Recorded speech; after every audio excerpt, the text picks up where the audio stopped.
un contact téléphonique avec le notaire avant l'été. Il m'a indiqué que la ville avait été désignée comme légataire d'une personne décédée. Ce legs est un petit peu plus de 2 millions d'euros.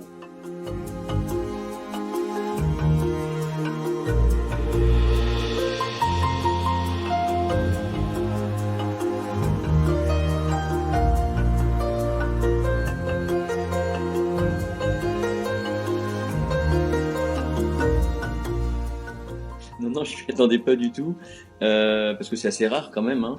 Alors même si Falaise a déjà eu un gros leg il y a quelques années, en 2017, mais non, je m'y attendais pas du tout.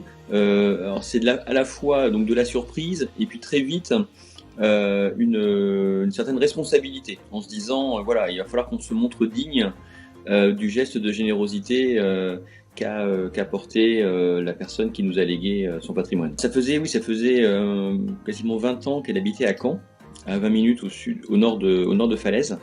Et c'est une personne qui a passé sa vie professionnelle à Falaise.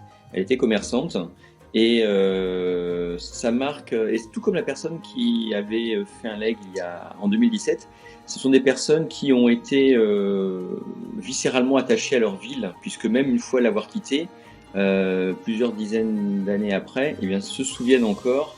Et c'est un phénomène qui est assez fort. Il y a un sentiment d'attache entre les Falaisiens et leur ville. Qu'on peut expliquer. Alors, on a une explication.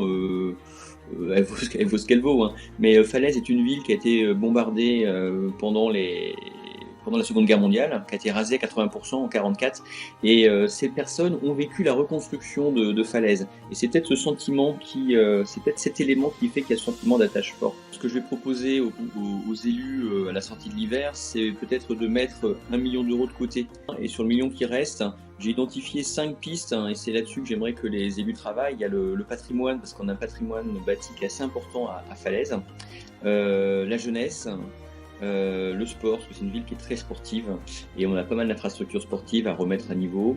Puis le milieu associatif, parce que là aussi on a plus d'une centaine d'associations à Falaise.